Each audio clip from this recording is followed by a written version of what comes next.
Now you can run OpenAI models for free on your own hardware. That's right.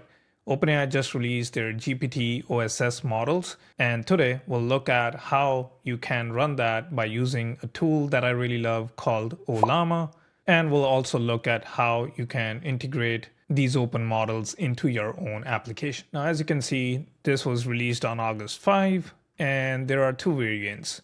One is the GPT-OSS 120B and the other one is 20B. I personally will be using the 20B variant.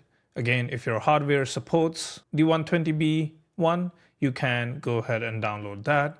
But these are basically their open weight models that deliver strong real world performance at a very low cost. And it is also under the Apache 2 license.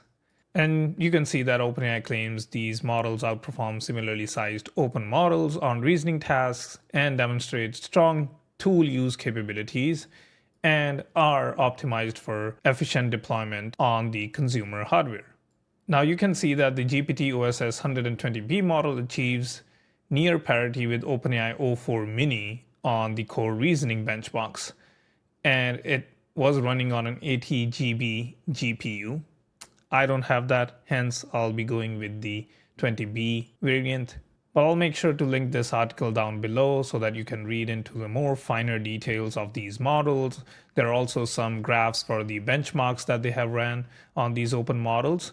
But yeah, today I'll be using the tool called Ollama. If you're not familiar, this basically allows you to run open source models on your own hardware, whether it's a PC with a graphics card, or also I found that the Macs with the M chips, especially the newer ones, are very efficient to run these models through Ollama.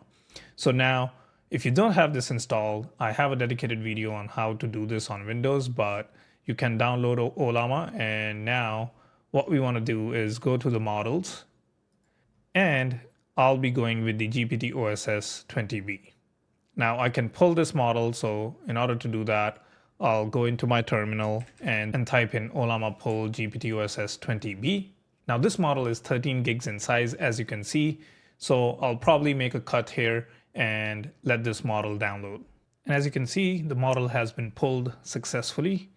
Now, with the recent update to Ollama, they have this graphical interface now. So earlier, you could only use the terminal or use it through the API. But now you get this application where you can chat with the locally pulled models. So in my case, you can see the GPT-OSS 20B is showing up here. So I can ask, hey, what model are you? But basically you can ask whatever you want to the AI, and you can see that it is generating a response.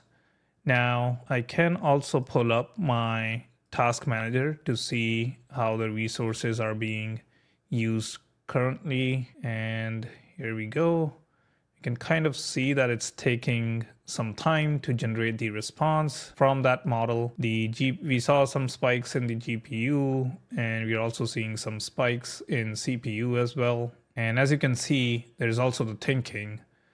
So it thought for 9.9 seconds, not super fast, but it says, I'm ChatGPT powered by GPT-4 architecture, the 2023 plus version. How can I help you today? So you get the idea. Again, this depends a lot on the hardware, what kind of GPU and CPU specs you have, how much RAM you have available, and things like that. But let me also show you the API example. So here, what I have is a simple main.py file, and you can see on top, I am importing OpenAI library, and we are specifying the base URL as the localhost 11434, which is where the local Ollama API is running. And for API key, you just pass in the dummy API key. Now we use the chat completions within the OpenAI API.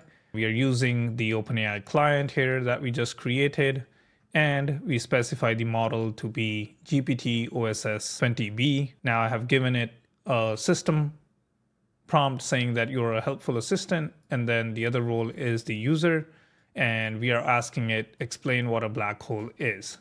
So now I can save this, and what I also have is We are just looking for the message.content from the responses, but in the requirements.txt, we'll need OpenAI as we are just using OpenAI. Now I'll also create a virtual environment and install OpenAI in that virtual environment.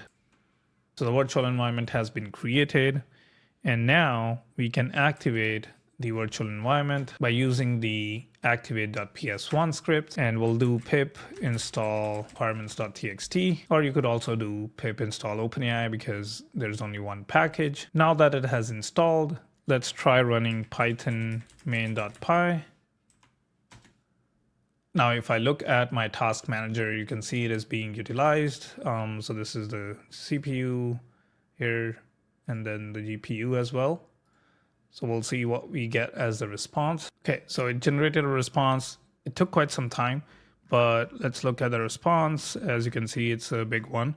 So it starts here, and it's pretty sure it's going to be a detailed one. So a black hole is one of the most fascinating and extreme objects in the universe. It's not a hole in the everyday sense, but rather a region of space-time where gravity is so intense that nothing, not even light, can escape once it passes a certain point. Okay, cool.